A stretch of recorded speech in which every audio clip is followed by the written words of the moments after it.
My research is on the ethnophysiology of miscarriage. Ethnophysiology is the way that people understand how the body functions and how that fits into a cultural context. And a miscarriage, which is also known as a spontaneous abortion, is when a fetus or embryo dies in the womb before the 20th week of pregnancy.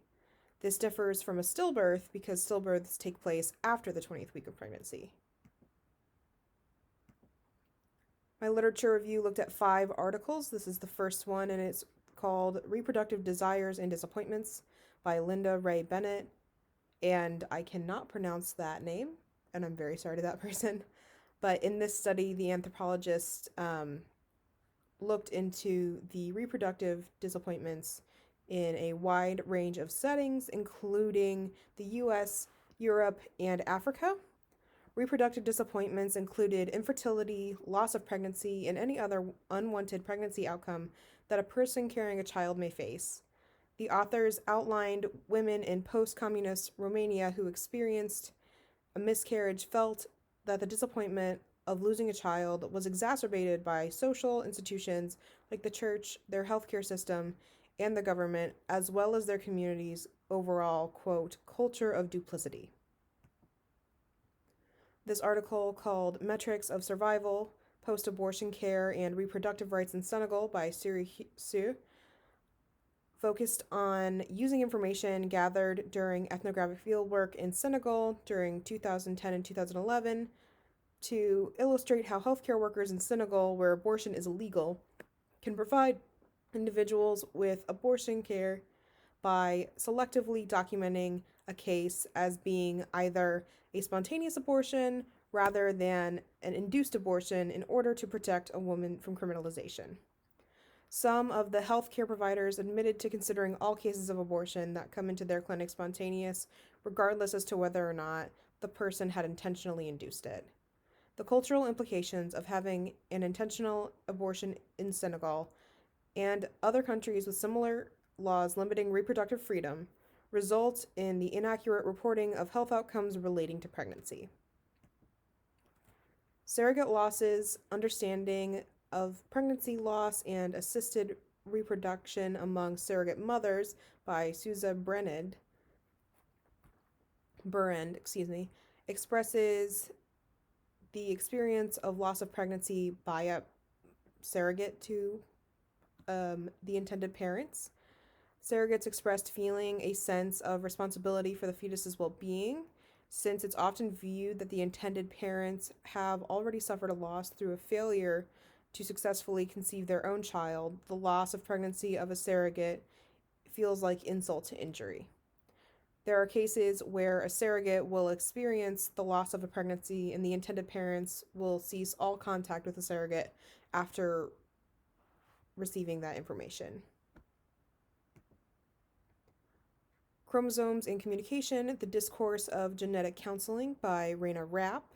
The author of this study used information collected over a 2-year time span in New York City and examined the ways that genetic counselors use certain language to describe medical information and what this language communicated or miscommunicated to its patients. Language used to convey things like the probability of suffering a miscarriage due to a medical procedure is often subjective, with healthcare providers using terms like some risk to convey the likelihood of something going wrong. The use of this kind of language is not sensitive to the differing backgrounds that patients may come from, as people's perspectives on what the word some entails may be different. And the last article was called A Woman's Work is Never Done, Women's Work and Pregnancy Outcomes in Albania by Kristen D. Centuria. Certain factors in pregnant women's lives were seen to be directly correlated with higher rates of miscarriage amongst Albanian women. Women who did heavy lifting while at work and while at home were more likely to miscarry than people who didn't. But socioeconomic factors like having to have a higher paying job prevented mothers from finding other forms of work. An Albanian woman's identity is strongly associated with her work in this culture, that work in and out of the home, and finding opportunities that can support both their economic and physical needs during pregnancy is difficult. The study aims of my project were to understand the language surrounding miscarriage and how it expresses the social taboos surrounding the loss of pregnancy, the perceived causes of miscarriage and where the associated blame for the medical phenomenon lies, and how the person carrying the lost child perceives the loss of their fetus or embryo. The results of my from my EHRAF findings were from the cultures of Suku Central Africa, Sherpa Central Asia, Greeks in southeastern Europe, Huichol Northern Mexico, and CY Melanesia. The Suku of Central Africa believed that miscarriages were the result of entropy, and these miscarriages were part of a gradual process where social life was losing its vitality. Though entropy results in worsening health outcomes, not just in pregnancy, but in people being able to feed themselves or their health deteriorating more quickly as they grow older, it's a widely accepted natural process. So the blame for miscarriage isn't necessarily always on the person who miscarried rather than the cultural phenomenon of entropy. The Sherpa people of Central Asia believe that miscarriages result from a person being a cretin. And cretins are people who eat dirty food. Dirty food is the consequence of not going through the proper purification ceremonies for making sure that your food has been cleansed of impurities. And the consequences of eating dirty food can range from anything as small as having a sore throat to something as severe as the loss of a pregnancy. This is the personalistic view of disease because this is an example of a personalistic view of disease because the women who eat the dirty food had the opportunity to change their outcome, and it was their actions that directly resulted in their loss of pregnancy. Greeks in southeastern Europe are expected to bear child once they're married. It's considered a social obligation. Childbearing in this culture is also a responsibility of the father, not just the mother, as in some cultures, which is highlighted by precautions taken prior to people's weddings to ensure that the groom doesn't fall victim to sorcery that would cause him to become impotent. And childless couples are considered to have not achieved their full status within Greek societies and are pitied by the people in their communities.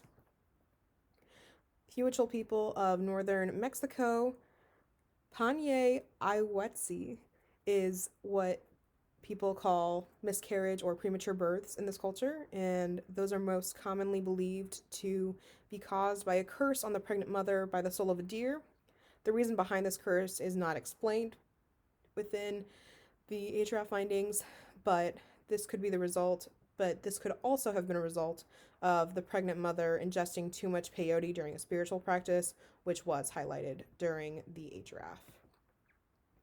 And the CY people from Melanesia believe that miscarriage and stillbirths are frequent and expected within their culture.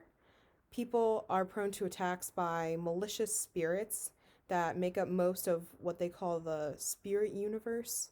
And times of pregnancy, childbirth, and infancy are considered to be extremely dangerous during within the spiritual universe. Evil spirits have been known to bring the loss of pregnancy onto families that have experienced a curse brought through the infliction of interfamilial violence. The points that I think are really important to be covered within my paper are that miscarriage is cross-culturally accepted as being a negative health outcome. It's not something that mothers want. That is, if the miscarriage was caused unintentionally. The cause of miscarriage can range widely and the blame can be distributed. So often in cultures, miscarriage could be the fault of a mother for her improper behavior, or it could be the fault of the environment or the socioeconomic factors. that the mother is put through, or it could be caused by evil and vengeful spirits. The result, there is often cited to be feelings of sadness amongst those who've lost their fetus or embryos. That's in most of the cultures that I read about.